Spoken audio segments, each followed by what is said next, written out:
Yeah, thanks for asking me. Sorry to make you wait for a long time. That's okay. It's okay, Cherry. So, I just met you. I was just scrolling the social account and I saw your profile and I saw you're a doctor. That's right. That's right. So I thought to tell about you to my audience. Sure. Yeah. Yeah. Yes, I'm a doctor here in British Columbia in Canada, and I'm a family doctor, so I just see babies and adults and teenagers and senior citizens. Yeah, it's a good job. A lot of variety. Uh, so you're from? You're originally from Canada or Yeah, I was born here. I was born here in Canada, but my parents are from China. China? Okay. Okay. Yeah. So so you completed your studies recently or About 12 years ago, actually. 12 years ago. I did my studies in New York City, in Brooklyn. I did my studies there at Weill Cornell Medical College. okay. Uh, yeah. What is the specialization of yours? General medicine, general family medicine. Okay. Yeah. So I saw you also have a podcast and a YouTube channel too. Yes, yeah. So I like to talk to anybody who's interested in kind of sharing their own thoughts on life in general, but a lot of my podcasts focus on health systems and healthcare leadership within the healthcare system, how to make it better, innovation and ideas about improving healthcare. Yeah, Nice, nice man. But you are into the science field, but also you are on the technical field too, by connecting to people and knowing their experiences and knowing their thoughts. absolutely. Just like it seems that you have a big curiosity about humanity, I also have that same curiosity, and I really believe that we're all very similar. We're all the same underneath our skin, and so, I mean, when I do surgery, I see that we all have red blood. We all look similar underneath the skin. So why not share ideas and connect and be kind to each other? So yeah, that's really what I'm about. So you look so young. I never thought that you you are experienced, like you completed your studies 12 years before and now you are into the medical field. Yeah, I was actually born in the 70s, so I'm older. But yeah, I think being Asian, I think a lot of Asians we look young. So yeah. So can you tell more about yourself, where you started, yeah, where you have studied and what made you to come into uh, this field and who inspired you and what influenced you? Sure. Yeah. So some of my greatest inspirations, um, I would have to say the nonviolent movement of Mohandas Gandhi. He was very, very influential for me. Um, there's a writer. His name is Edgar Schein, Schein. He's influenced me a lot about leadership in healthcare. Dr. Kellogg, the guy who invented the cereal, he's been influential for me. Um, and also Dr. William Osler. He's another physician from Canada that was really influential for me. My own father, Dr. Kwang Yang, he's been really influential for me, raising me up with a lot of resources and education.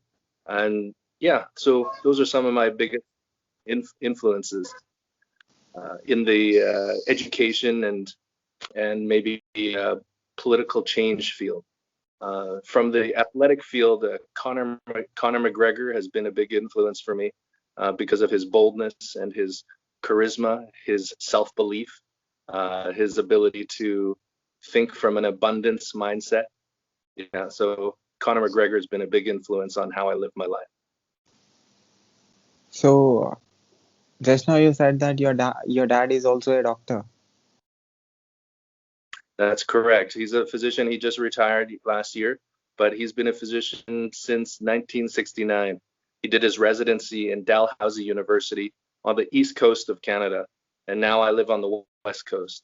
But yeah, I'm currently in the building in the clinic that he started 40 years ago. Well, this practice he started 40 years ago, and so yeah, carrying on his legacy of trying to help people and trying to continue to learn things every day. So why you wanted to come into this? Why you wanted to touch the skin of the human being and try to solve the, you are a mechanic, you are an engineer. I'm an engineer, but I am a computer IT. I come into I repair computers, but you repair human beings. Why? Yes, so also have a strong curiosity about how things work. So the body is very similar. I mean, the body is our primary source of learning in terms of mechanics. You know, so much of our robotics and everything is inspired by the human anatomy. The pump function of our cardiovascular system, of our heart, how the blood pumps through our body, is a large part of how we design our fluid mechanics and our plumbing within our houses, our engineering.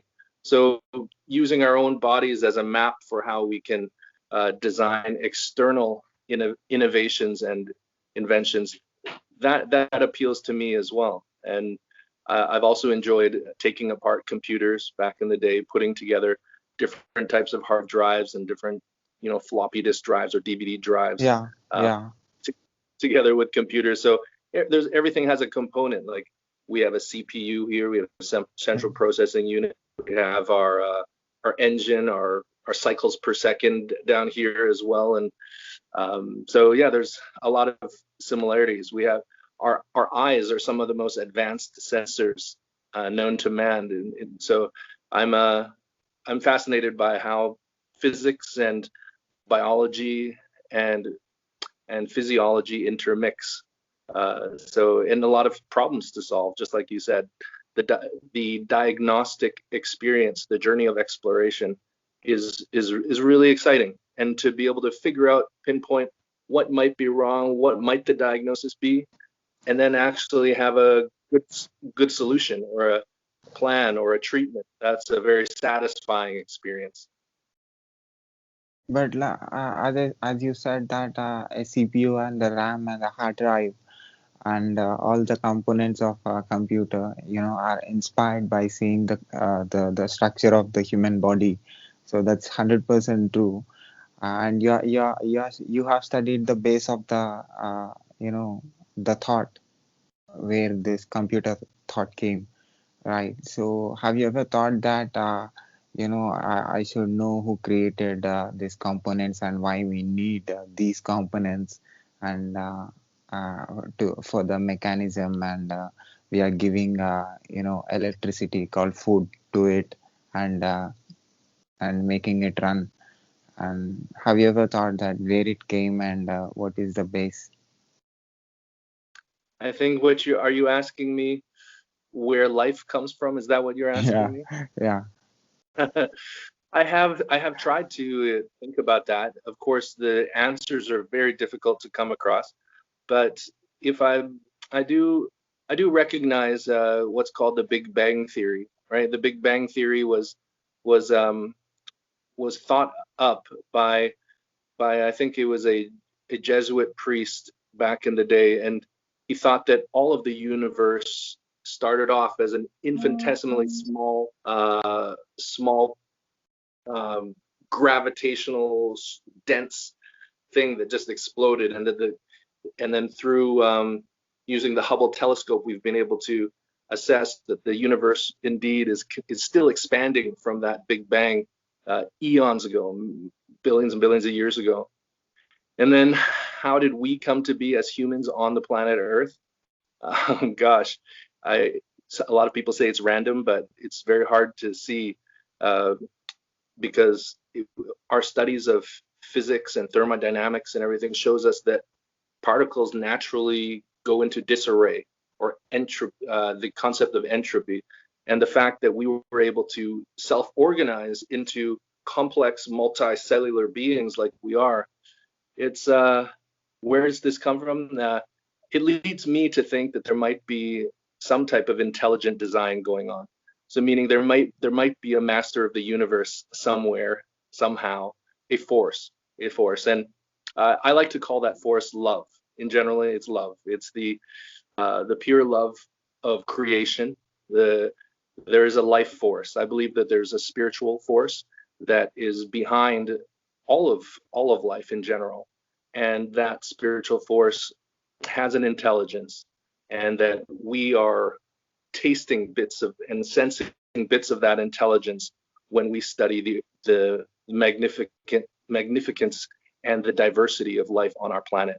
We are glimpsing bits of this, the master of the universe, whatever and whoever that master is. I think that's what we're doing.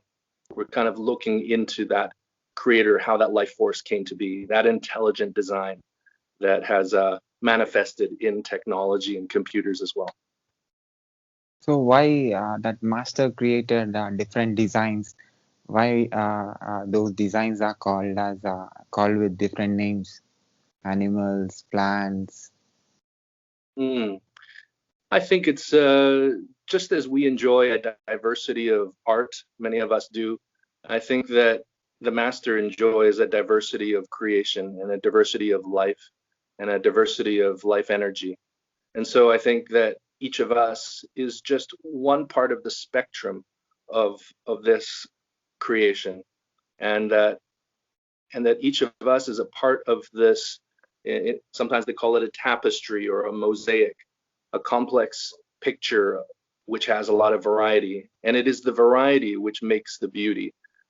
So I think our intelligent creator enjoys the difference, and I think we are one of our challenges is to, as humans, to figure out that we all are connected and all are part of one masterful work of art, and to appreciate each other in our differences like that, including the animals and the plants and everything. That's what I think. So in the computer operating system is Windows, Linux, or there are a lot of operating systems which makes the components to work, which makes the hardware and software uh, to connect with each other, and a user of a computer uh, can connect with it and can make the calculation and the logical thoughts, the problems, he can solve it. But when it comes to the human body, the operating system, what is the operating system and why that? Yeah, I think we each have slight variations in our operating systems. Um, and operating systems can become limited or they can be quite expansive, um, and adaptable. So um, I would say that, so I think your question was, why are there different operating systems, or are there different operating systems, or what are the operating systems? I would just call them the paradigms. They would be kind of the self-limiting stories that we each tell ourselves, um, of how the world works. The filters that we through which we see the world. All of us have slightly different filters, and that's a slightly different operating system, because our own limits that we see in front of us limits how we interact with the universe. And I think some people have more of an unlocked, open source and adaptable code, and some of us have a very limiting code.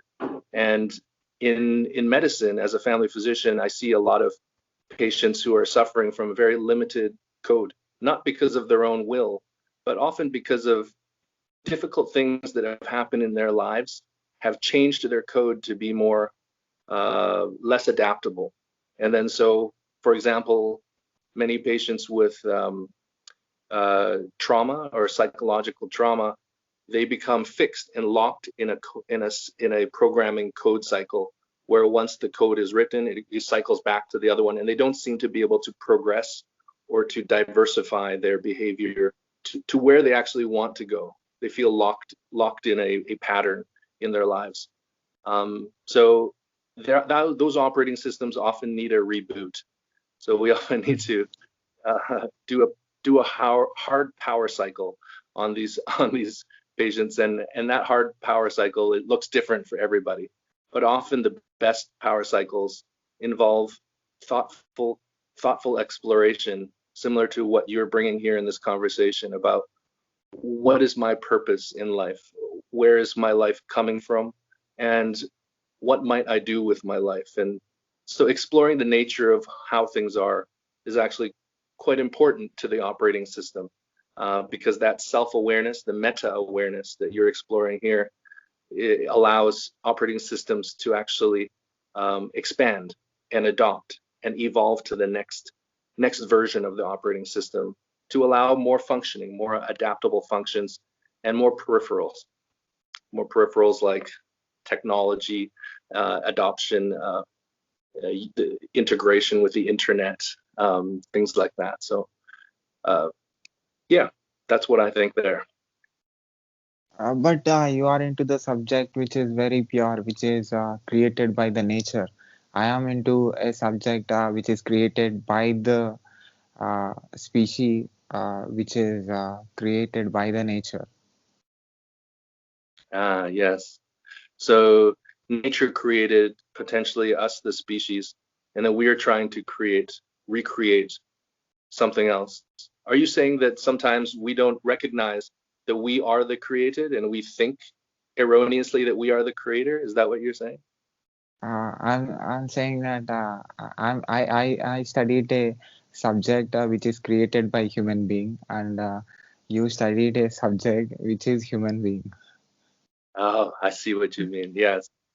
Yeah, interesting. Yeah, that's it's It's interesting. Yeah. it's it's very easy for you to understand what is created by human being because you studied human being. Yes.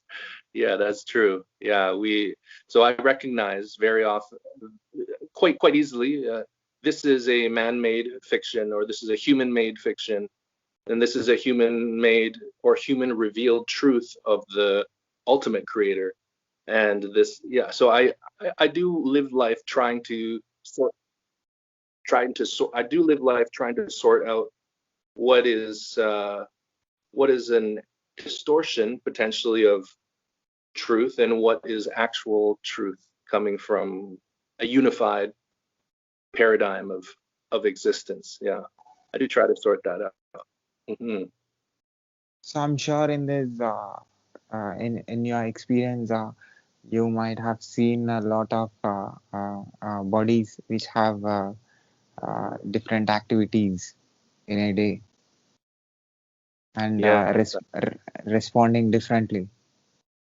absolutely. So I see different human bodies that respond differently to different chemicals. So many of our tools in my trade are to apply specific molecules into the body to see if we can impact things like blood pressure, impact someone's mood, their happiness or sadness, chemicals that can impact their blood sugar. And every person reacts slightly differently to the same molecule because we do have variation, and the human body is a complex mix of chemical reactions. And so yes, I observe a lot of different functioning, and even I have different organs. So one person's heart functions differently from another person's heart, and one person's brain is shaped differently than the other person's brain. So yes, there's a lot of variety, a lot of variety. So so so you are into this subject, right? So what made you to come and take this? Your father? My father was a big influence because he showed me that it can be done. I think that many people, many of my friends grew up with me, and they did not imagine that they could be a physician in Canada. That's actually a dream that many people have, but don't trust that they can actually step into that and succeed and fulfill that dream. And so my father showed me that it was possible. And so that was a big influence. Yes. Um, sometimes I tell my friends who ask me, why did you choose medicine? And I say, because I lacked creativity in envisioning what I could be, and so I just copied what my father was doing. But but within this job, there is so much opportunity to express my own creativity in how I relate to humans, and in how I approach diagnoses, and in how I approach the treatment plans. So it's still a very creative process. So how this subject that you have studied helped you in uh, survival, helped you in survival? Thank you. So yeah, I think for survival, I don't think I needed to study medicine to survive. I think the most important things for survival are um, diligence, so hard work, resilience, not giving up, and I think kindness. So diligence, hard work, resilience, not giving up, and kindness. I think those three together will allow one to survive. Because with kindness, you get kindness back. You know, there is almost like a karma, and that you get back, and then you will have enough to eat. You will have enough to sleep and to clothe yourself. So that survival is, I think, taken care of through hard work. And I didn't need to study what I studied for survival. But I think what will help is I understand more about the risks to my own life if I don't do certain healthy behaviors, such as if I isolate myself socially. I know about the risks. I know my mental health will go down. I know that maybe my self-care will go down. I might lose health. So I might live longer because I've studied what I have. And also what I study does give me a certain quality of life from the earnings that I make, and that will probably enhance the length of my life, because money does matter when it comes to healthcare and health. So so I think that will assist me in surviving maybe a little bit longer than if I didn't study medicine. What is your driving force? What makes you to wake up in the morning and do great things in a day? I don't always do great things in a day, but I try to. And what is my driving force? One of my biggest driving forces is that I believe that the intelligent creator of our universe dreams for us or hopes for us to do great things, to do great things mostly through kindness. And so when I get up in the day, I think each day is an opportunity for me to figure out how to do kindness in a sustainable way, and in a way that will have people kind of thinking about some of these more important things that you've brought up today, Jerry. Some of those, the why, the why behind why we're here, and what we're doing each day. So if I can bring out those questions, and as a family doctor, I actually have that opportunity very often. So that is a driving force for me to do what I do. So have you came to know about the purpose of your life? I'm still searching what the very purpose is, but um, I think I think the purpose of my life is really to explore and to learn, explore and learn about the human condition, because that directly impacts and helps those who I work by understanding the human condition and understanding physiology and psychology, and understanding a bit about spirituality. And so I think my purpose is to explore and to share what I learn. Um, a big part of my purpose is, I think, to raise good children too. So, or raise children in a way that is nurturing. I think that's part of my purpose. So I try to raise my children in that way. I see that as part of my calling, my life's purpose to be a good father. That's part of my purpose. Why all human beings don't think in the same way? I think that there are many people who have not had a chance to explore these questions that you're asking today, and they haven't. I think they have not had the benefit of that chance. Maybe because, as we talked about earlier, their operating system has been limited by things that happened to them and that they allowed to happen within their identity. So, for example, if my father was a very abusive man, and maybe he was always striking me, or uh, or maybe giving me unhealthy things to food, and I was just trying to actually survive every day. Maybe I wouldn't have the time or the CPU cycles to contemplate and to explore the why behind things. And so then my worldview, my paradigm, the filter through I see the world may become limited. But I know that there is exceptions to this rule, that there are many children who have grown up in very difficult circumstances that we would all say that are difficult, and yet they still see that their life purpose is to raise excellent humans or to nurture other humans. So I don't know is the right answer. I don't know why everybody has different viewpoints, and I don't think I need to know. I think it's up to each person to decide that and to explore that themselves. You are an explorer, right? So you explore things. Uh, so until unless you have unlimited mind, you can't be like that. You know, going into different things and knowing about it, because you are not only just being in the medical field. You came into the podcast and you are into YouTube, and you're exploring things and you're knowing things, and you are in the search of the purpose of your life. So you're doing the same thing. Yes, yes. I'm on a similar journey as yourself. You've chosen to give respect to a lot of random people on the internet. You're leveraging the internet to the max and connecting with other brains and other humans and other spirits and exploring different viewpoints on life. I'm on that same journey. Yeah, I appreciate what you're doing. Do you call yourself Sai or Cherry? What do you call yourself? Both. Okay, yeah, yeah.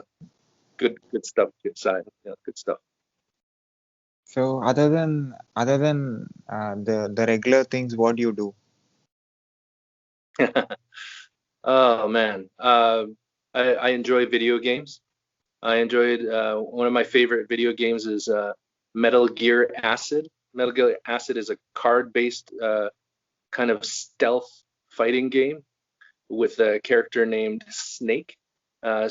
Solid Snake is a Japanese created game by Konami, and so that's one of my favorite ones. It's on the PlayStation Portable, also available on PS5 in the PlayStation Store.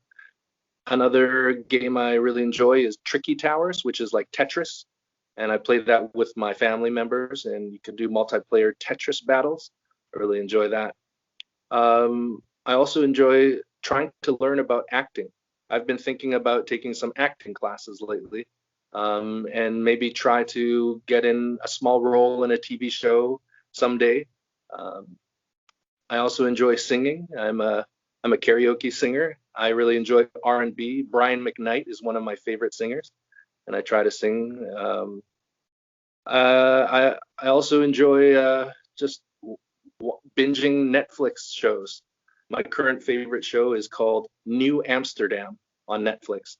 It's about a hospital, very similar to my hospital, and there's a fantastic doctor there who's very inspiring. The character is inspiring for me. So you said you wanted to act. Yes, yeah, I've actually done one film before, a student film, where I played a physician who was doing illegal kidney transplants for money. Uh, that was my character in the movie. That was 8 years ago. I was in a movie. Filming took over 50 to 100 hours. It was a lot of work, but it was a lot of fun. I really enjoyed the making of that piece of art. Um, it was not well reviewed. The movie was actually very poorly reviewed. Audiences hated it, but it was fun. It was fun. It was fun to create. Uh, and the team aspect of any type of acting or theater, I've done theater and acting before, and the team element of that is super fun. The human connections and the jokes and the camaraderie, that experience of belonging and community that comes with filming a project or acting in a play. Very, very fun. What do you think that works to connect with other human being? Did you ask me why is it worthwhile to connect with other humans? Is that What what you what asked? is what is that works to connect with other human being? Works Works? Like, are you connecting. asking how do you connect to other humans? Is that what you Yeah, asked? yeah, yeah. Oh, you're doing it right now. You're asking what we call open-ended questions. You're asking a question that has more than a yes or no answer, right? You're asking questions that allow the other person to just go, and then you're sitting with body language that is very receptive. You're giving eye contact, and you're nodding, and you're staying silent. You're listening, and listening is the key to human connection. And so you know the answer already. You were doing it by listening. We're able to create safe space for spiritual bonding, and that spiritual bonding is very powerful and healing. So a big part of my job as a physician is doing what you're doing now, asking open-ended questions and listening, and other humans become a little bit better, a little bit healed because of that, because they're understood, because they're heard, and they feel that they belong. So thank you for doing what you're doing. You're healing people with. But you are already into that and just doing it in public, but you're doing in real life and you're making people do their works. Yes, and I'm certain that your audience is inspired by how you do your work too. And so we're in this together, Sai. We're doing the same thing. So do you have anything else to say to the world who watches this video from anywhere on this planet? Tell your loved ones that you love them. Tell your friends that you love them, because you don't know the day or the hour where your life in this realm will be extinguished, uh, at least temporarily, until you transition to the next existence. So appreciate each day that comes. That's all I have to say. So there'll be the producers and the directors will be watching this video. So do you want to tell anything about your skill acting? No, I cannot say that I'm a good actor. Uh, but I'm looking to do some training. But thank you. I, I'm not going to pretend that I'm a trained actor or anything. Thanks for the opportunity, and thank you, Sai, for the time. Thank you very much for giving me your valuable time and deciding to be on my show and talk with me. Thank you. Remind me, what is the name of your show? Smart Cherry's thoughts Smart Cherry's Thoughts, and that's on YouTube. on YouTube and podcast both. Okay. And podcast, what's the easiest way to get your podcast? The same name, you can put the Smart Cherry's thoughts name and you can find it In iTunes podcast? in all the platforms. All platforms. Okay. Yeah, Um, thanks again. I appreciate you. yeah. I didn't said I'm a software engineer. I did masters in software engineering. So I have a subject called computer networks, and I have studied that. And which is about connectivity. So computers connect with each other, and I was into that subject, and mostly that subject I understood that it is that subject is created by understanding the human connections. So when you Mm, understand human connections, brother, sister, mother, father, this kind of connections, if I relate these real connections with that technical subject, that made me to understand very easily. So I thought, why can't I understand the real concept, so that I can understand this tech subject very easily. I can explain people who are into tech and with great examples.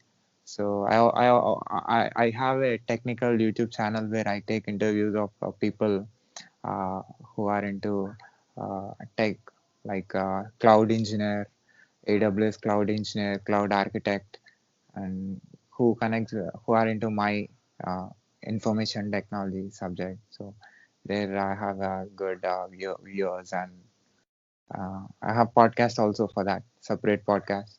I have viewers. Recently I've started the tech, but this whole thing, I think 300 people have 300 different ways of thinking, because of they born and brought from different parts of the world. Uh, there is a common thing in every person. There is a common thing. There are a lot of common things. Everybody are into love. Everybody wants love. The only thing at the end of the discussion they say, you said that, the different thing that I listened from you is the invisible force that people call it as God. You call it as love. That is fantastic. yeah, God is love. Yeah, I think, and through love is where the energy and the life Yeah, force of creation. positive energy. That's right. That's right. Okay, I think I have to go now. So I appreciate your time, Sai, and maybe someday we will do another one. Yeah, definitely. I'm coming to Canada. When I come to Canada in your free time, if you give me time, I will meet you. That would be fantastic. Thank you, Thanks, man. Sai. All the best. Can I put this audio and video clip on my YouTube channel, on social media, on internet, on my podcast, everywhere with your permission? Yes, yeah, go ahead. Yeah. Yeah, thanks for sending me that message. You asked permission before even you started to record. I appreciate that. Thank you, sir. Keep going, keep doing what you love. You too, Sai. All the best. Bye. Bye.